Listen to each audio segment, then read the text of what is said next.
Because I spotted a girl in the corner of the snack aisle, sneaking a loaf of bread into her sleeve all secretively. She looked a couple years younger than me, tiny and petite, in a school uniform washed so many times it had faded with a neat, clean face. Shame she was light-fingered, but I didn't say a word. I just leaned against the shelf, arms crossed, watching her with amusement. She was struggling bad, her sleeve too small for the big loaf of bread. She tried over and over, sweat beading on her forehead from the stress. Finally, she must have sensed someone watching, her body going rigid. She slowly lifted her head and our eyes locked. I stared right at her, not saying a word for a full 10 seconds. Her face turned from pale to bright red right in front of my eyes, those big eyes first wide with terror, then flooded with panic, before drowning in thick, overwhelming shame and humiliation. Her hand holding the bread was shaking like a leaf until it slipped with a clatter. The bread hit the floor, and it was like all the strength had drained right out of her. She deflated completely, hanging her head low, like she wanted to bury her face in the ground.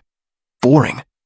I walked over and bent to pick up the loaf, tossed it into my cart, then grabbed every kind of cookie and candy off the shelf next to me, dumped them all in the cart, and soon it was piled high like a little mountain. I pushed the cart right up to her and she still had her head down, body tight as a bowstring like she was waiting for a verdict. I tapped the toe of my shoe against her faded white canvas sneakers, my tone flat. No money for food?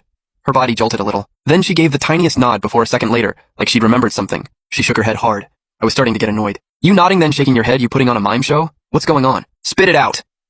My voice got sharper, and she flinched hard from the tone. Snapped her head up to look at me, her eyes red and rimmed, brimming with tears. She opened her mouth, letting out a few garbled sounds from her throat, her hands waving around helplessly. I froze. In that split second, a thought hit me. She's mute. I stared at her panicked, helpless face, and all that annoyance in my chest vanished just like that. I felt awful in that moment, like a total piece of shit, the kind I'd slap myself for even thinking about when I lay awake at night. I didn't say another word, turned around and grabbed another shopping cart, filled it to the brim with non-perishable food, then pushed both carts and nodded for her to follow. She still looked like she couldn't process what was happening, and I didn't feel like explaining. Just grabbed her wrist and pulled her toward the checkout. After we paid, I carried all the big bags myself. She trailed behind me like a little lost puppy, squatting down, holding a few packs of the new snacks in her arms. I stuffed all the groceries into the back of my sports car, then told her to get in. She hesitated for a second, but still pulled open the passenger door and sat down.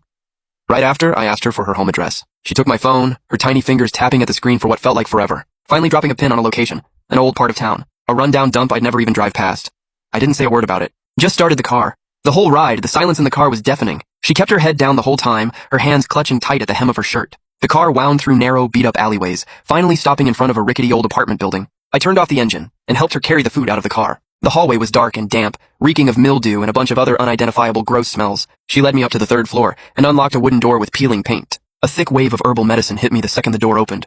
The place was tiny, so small, you could see the whole thing in one glance. I'd only ever heard the phrase, dirt poor, before, but today I saw it with my own two eyes. On a beat-up wooden plank bed lay an emaciated old woman, her eyes closed, breathing shallow and weak. The girl set down the things in her hands, rushed to the bed, and tucked the blanket around the old woman like it was second nature, her eyes filled with worry. I got it right then. She wasn't stealing because she couldn't afford to eat. She couldn't afford to pay for her family's medical bills. She stole that bread because she was starving to the bone, but refused to touch the money set aside for the old woman's treatment. Another one of those sad sob stories.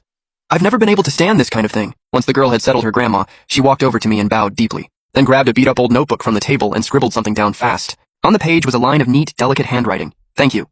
How much do all these things cost? I will definitely pay you back someday. I stared at the words and almost laughed.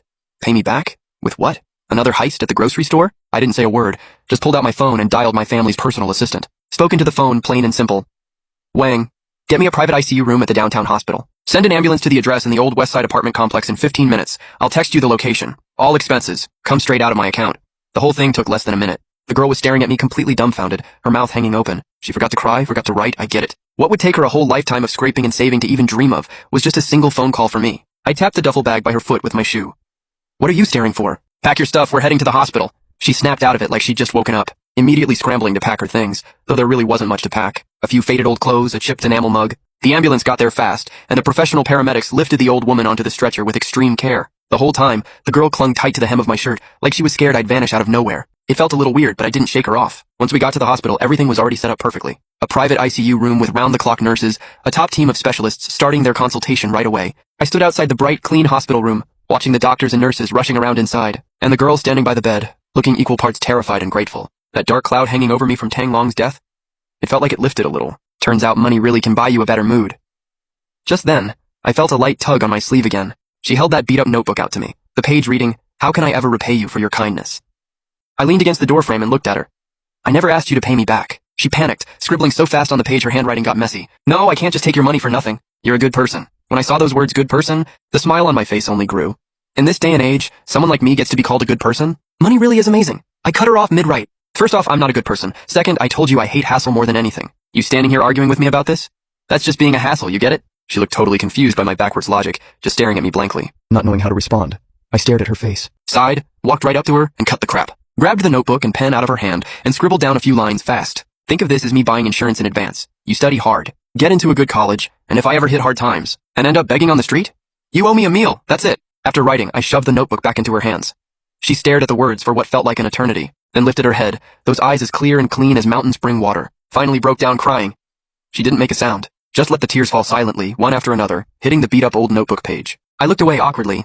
All right, cut the waterworks. Your grandma needs you to take care of her. What's with all the sniffling? I thought for a second, then added, what school do you go to? I'll have Wang sort out your tuition while he's at it, and from now on, I'll have him send you $5,000 a month for living expenses until you graduate college and land a steady job. Don't even try to say no. This is still part of the insurance premium. With that, I didn't feel like sticking around for the sappy moment. Had a quick word with the doctors, turned around and left.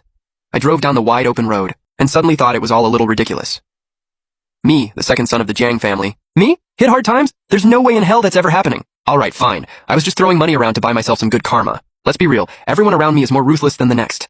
I need all the good karma I can get, if I want to live the rest of my life rich and carefree as a spoiled layabout. And then? I lost everything. 5 years later. In just 5 years, my perfect elite big brother Jiang Linchuan, after he got married. When the whole thing blew up, I was sunning myself on a private island, and when I got the call, I almost laughed. I'd seen this coming a mile away. My brother was a spineless wimp deep down, but he loved putting on that whole charming, devoted husband act. I didn't even bother flying back for the drama. Rich people marriages are all the same anyway, at least that's what I thought, until my bank accounts got frozen one after another. Every house, stock, fund I owned switched hands overnight. That's when I finally realized something was very wrong. By the time I rushed back from the island, it was all over and done with. Jiang Group was now owned by the Liu family. My dad had been charged with multiple financial crimes. The evidence was rock solid, and he was basically going to spend the rest of his life in prison. My brother Jiang Linchuan got left with nothing, and me, a spoiled layabout who only wanted to eat, drink, and be merry, didn't get spared either. Every cent of the savings I'd stashed away over 20 years was gone. I stood outside the door of my penthouse apartment, staring at the two stone-faced bodyguards blocking my way, my head spinning. Are you kidding me? You want to get revenge? Go ahead, kill my idiot brother for all I care. But why'd you have to lock my dad up and drain the entire Jiang Group dry? Just thinking about it made my blood boil. Am I living in some female lead revenge novel? Am I just the random side character cousin that gets taken out along with the main villain? Just then, the door opened. Lu Qingshu was sitting on my favorite Italian leather sofa, swirling a wine glass elegantly. 5 years later, she was even more beautiful, even colder, with that overwhelming aura of being in total control that made it hard to breathe. She saw me, set down her glass, and smiled softly at me. You're back, you. I didn't say a word, just stared right at her. She stood up, walked slowly over to me, reached out to touch my face. Don't look at me like that. I didn't want it to be this way. I turned my head away from her hand. She didn't get mad, just pulled her hand back and spoke slowly, calmly. Your brother's an idiot. I gave him a chance, but he threw it away. Liu Tingsu shook her head, looking at me, with a hint of amusement in her eyes. So that's your excuse for taking down my entire family? She paused for a second, her voice dropping to a low, seductive purr.